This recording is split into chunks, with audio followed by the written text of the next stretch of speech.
கர்த்தராகிய இயேசு கிறிஸ்து நாமத்திலே உங்கள் அனைவருக்கும் வாழ்த்துக்கள். சங்கீதம் 128:6 என்ன சொல்லுகிறது என்று கேட்டால், நீ உன் பிள்ளைகளின் பிள்ளைகளையும் இஸ்ரவேலுக்கு உண்டான சமாதானத்தையும் காண்பாய்.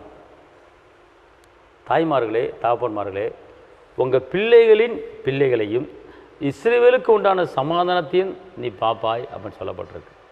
அன்பார்ந்தவர்களே, கர்த்தருடைய காரியம் பார்த்துக்கொள்ளுங்க. பிள்ளைகளின் பிள்ளைகளையும் இஸ்ரவேலுக்கு உண்டான சமாதானத்தை நீங்கள் என்ன செய்வீங்க? நீங்கள் பார்ப்பீங்க.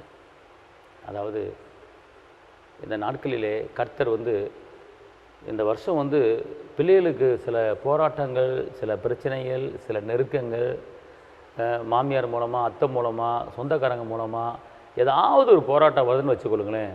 கர்த்தர் சொல்கிறார், என் பிள்ளை இப்படிப்பட்ட சூழ்நிலை இருக்குது, என் மகன் இப்படிப்பட்ட சூழ்நிலை இருக்கா, நான் என்ன செய்வேன், என் பிள்ளை வாழ்க்கை நிம்மதி இல்லாமல் இருக்குது அப்படின்னு நீங்கள் கலங்குனீங்கன்னா, இன்றைக்கி உங்களை பார்த்து கருத்து சொல்கிறார். அப்படி இடத்துல நீங்கள் இருந்தீங்கன்னா, உங்கள் எதிர்காலத்தை உங்கள் பிள்ளையை பற்றி கலங்கிட்டு இருக்கீங்களா? உங்கள் பிள்ளைய வாழ்க்கை தோல்வியான வாழ்க்கையாக இருக்கா? கர்த்தர் சொல்கிறாரு, உன் பிள்ளையும் இஸ்ரவேலுக்கு உண்டான சமாதானத்தையும் காண்பாய். நீங்கள் பார்க்க போகிறீங்க.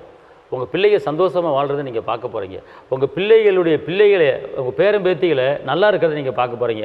உங்கள் பிள்ளைகள் சுகித்திருப்பதை, உங்கள் பிள்ளைகள் வாழ்ந்திருப்பதை, உங்கள் பிள்ளைகள் செழித்திருப்பதை, உங்கள் பிள்ளைகள் மலை மேல் இருக்கிற பட்டணங்களை உயர்ந்திருப்பதை, உங்கள் பிள்ளைகள் கெட்டு போனாலும், உங்கள் பிள்ளைகள் குடிகாரனாக இருந்தாலும் அவன் மனம் திரிந்து இயேசுவை சொந்த இரட்சகராக ஏற்றுக்கொண்டு அவன் இயேசுக்காக வாழக்கூடிய ஒரு கிருபையை பெற்றுக்கொண்டு வாழ முடியாத ஒரு சூழ்நிலை கர்த்தர் இன்னைக்கு உங்கள் பிள்ளைகளை மாற்றி அமைக்க போகிறார். பயப்படாதீர்கள்.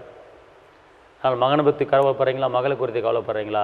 கர்த்தர் நீங்கள் சொல்கிறாரு, உங்கள் பிள்ளைகளின் பிள்ளைகளையும் இஸ்ரவேலுக்கு உண்டாகும் சமாதானத்தையும் நீங்கள் பார்ப்பீங்கிற, அதை காண்பீங்க அப்படிங்கிறார். அதனால் பயப்படாதீங்க. இந்த போராட்டத்தோடு நீங்கள் சாக மாட்டீங்க. உங்கள் மகன் குடிகாரனாக இருக்கிறானா, இவன் திருந்த மாட்டானா கலைஞை தவித்துக்கிட்டு இருக்கீங்களா? இவன் திருந்துற என் கண்ணு பார்க்காதான்னு கலைங்களா? கர்த்தர் சொல்கிறாரு, உன் மகன் திருந்த போகிறான், குடியிலிருந்து விட போகிறாரு, உங்கள் கண்ணு பார்க்க போது, குடும்பம் நல்லா இருக்க போது, கர்த்தர் உங்களை ஆசீர்வதிப்பார். நான் உங்களுக்காக ஜெபிக்கிறேன். தகப்பனே இயேசுவே, நன்றியோடு துதிக்கிறேன், ஸ்தோத்திரிக்கிறேன். உன்னத தேவனே, உயர்ந்த தேவனே, மாறாத தேவனே, அற்புத தேவனே, அதிசய தேவனே, தேய்ச்சத வரணை, விண்ணக தந்தையை, பரிசுத்த ஆவியானவரே, அக்கினிமயமானவரே, ஆண்டவர் அநேக பெற்றோர்கள் மகளுக்காக கலங்கிறதை பார்க்கும்படி எத்தனையோ மகன்கள் ஆண்டவரை குடித்து வெறித்து போதை வஸ்துக்களை பயன்படுத்தி பெற்றோர்களை மனங்கலங்க வைத்து கொண்டிருக்கிறதை பார்க்க முடியுது.